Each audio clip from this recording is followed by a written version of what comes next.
But you go around, what the fuck that mean? I'm the goddamn. Jesus, I'm fucking with Mr. Donald Trump. This is the song that got two great men fired by Prince. Jimmy Jam and Terry Lewis. They were employed by Prince and they wrote this song for SOS Band. Let's hear it again.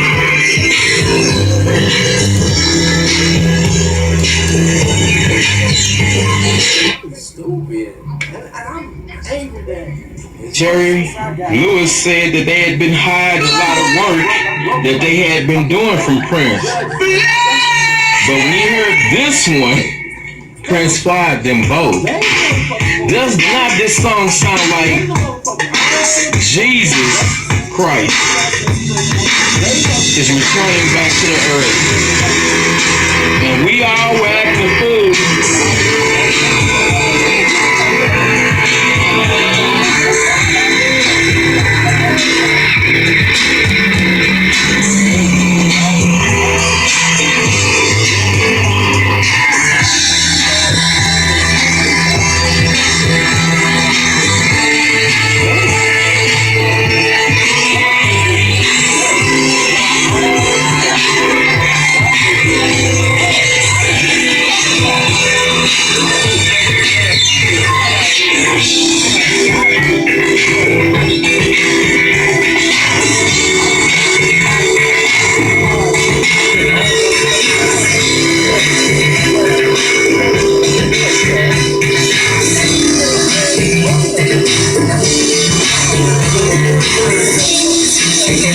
Tell me I am crazy. I'm wasting time with you. You'll never be mine.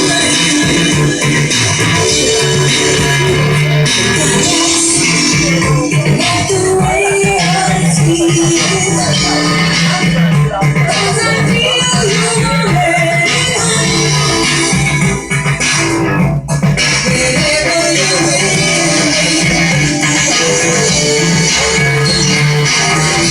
Always talk about reputation.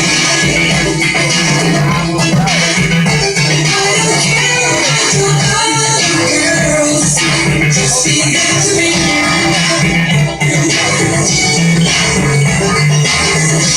Always tell me that you're real somebody. I don't care what you do to them. Just be good to me.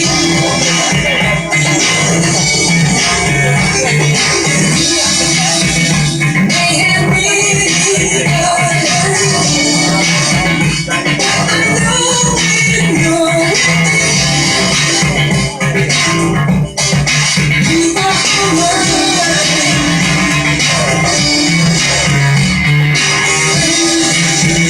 Seem to always do the right thing. You never do that to me.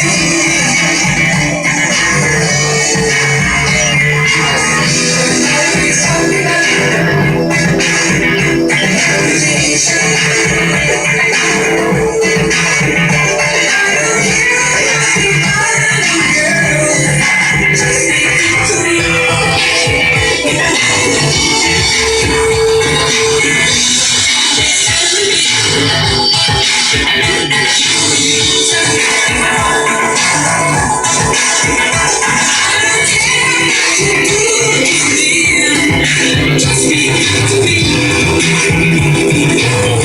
in the courts.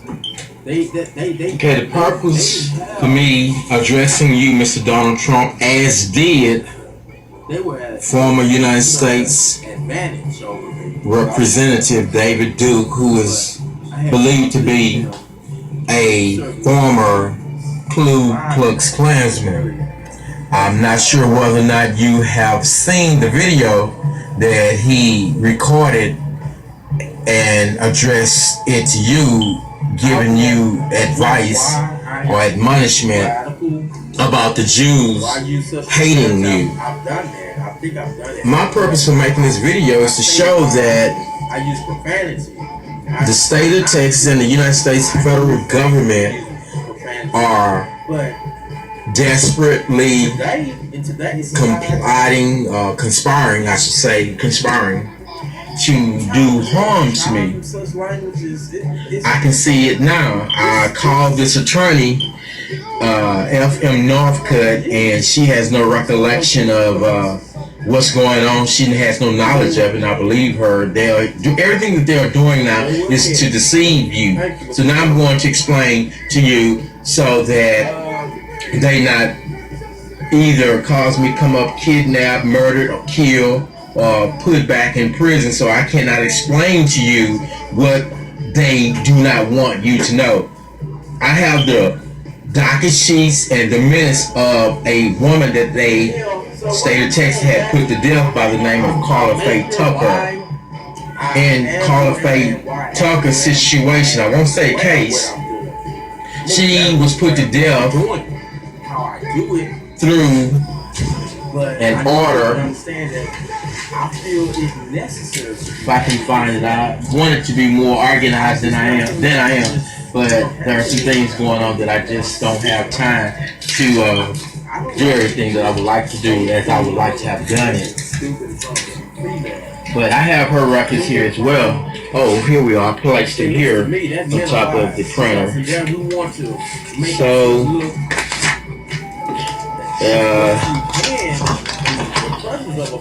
well, that's not even important right now. I'm just kind of angry. Normally, I'm not able to allow myself to become angry, but here I go. Having said that, I'm doing a lot of things. Right here, you see, as I was showing you earlier, enlarge this image. I will go all the way to the bottom.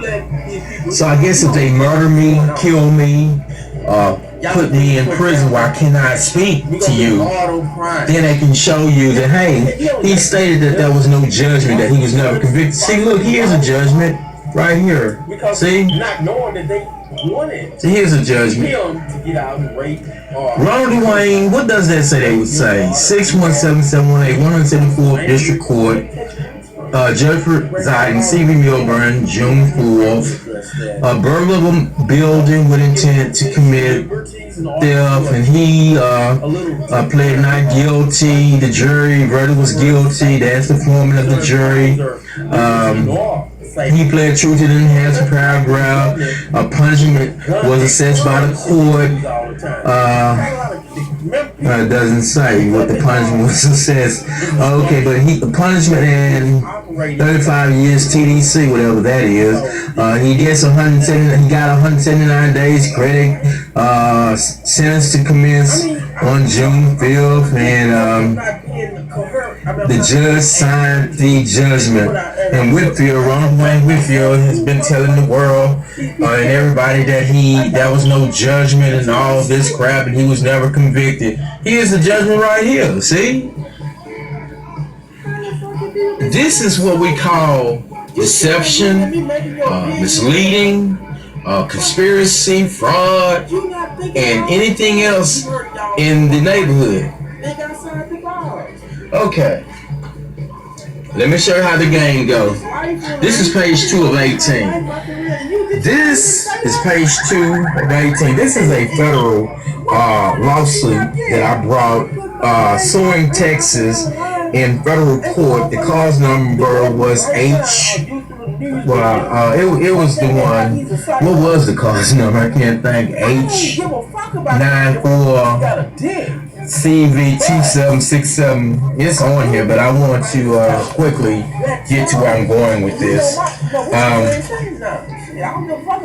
This is what we call a docket sheet. Everything, the first entry on this docket sheet, you can see the date. August 11, 1994, it shows a petition for writ of habeas corpus was filed and was entered. This instrument right here is the record of the court, of its proceedings, and the instruments that were filed in the case. This thing right here that I'm pulling from the printer is like, it's a file jacket.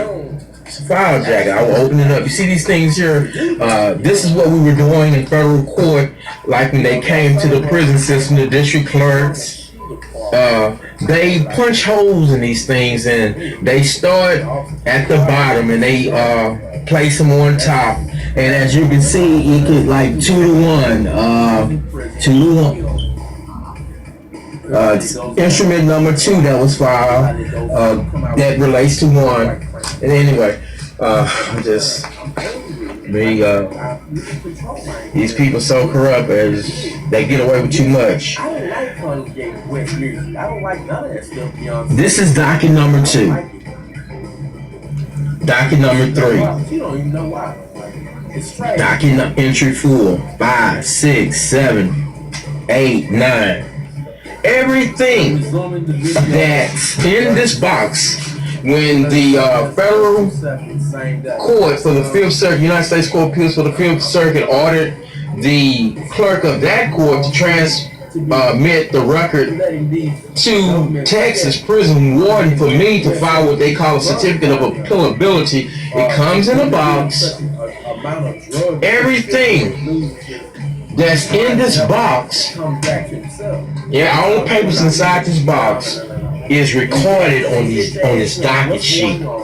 When a final judgment or any judgment is rendered by a judge of a court of the United States and of a judge in a criminal case in the state of Texas, whether it be civil or criminal, it will be rendered. That's a legal term. It will be noted on the docket sheet. Let us see whether or not the judge put this case out of court when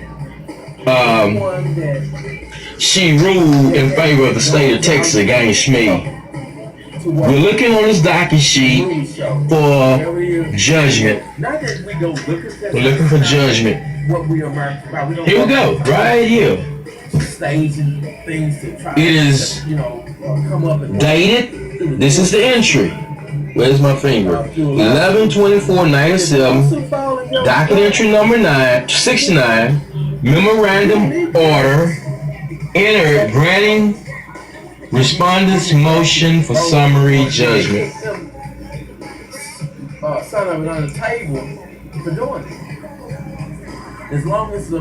Dismissing my petition for writ of habeas corpus suing Texas for my liberty, which means freedom. Parties notified. Signed by Judge Melinda Harmon. Those are the clerks in these shoes. It was entered, that's a legal term, on November 24th, 1997. Final judgment. Final summary judgment for Gary Johnson. Entered. Dismissing, not denying, but dismissing petitioner's petition for habeas corpus. Parties notified, signed by Judge Harmon, and there's the clerk who entered this memorandum here. Case closed. Notice that. Case closed. Now, here again, they just done this. If you look at a video I created on June 7th, the day that Prince would have turned 58 of this year, I happened to see a guy walking, and I asked him, had he been called to bring down from upstairs at the Old County Jail, 1301 Franklin Street, which is now the Harris County District Clerk's Record Center, where they keep all the records in the criminal cases and I guess the civil cases as well. And he said yes, he was told about the record and it was next door. Well, because of what I'm doing, all of a sudden, they are now imaging the record Africa is a country. into the system. So now that the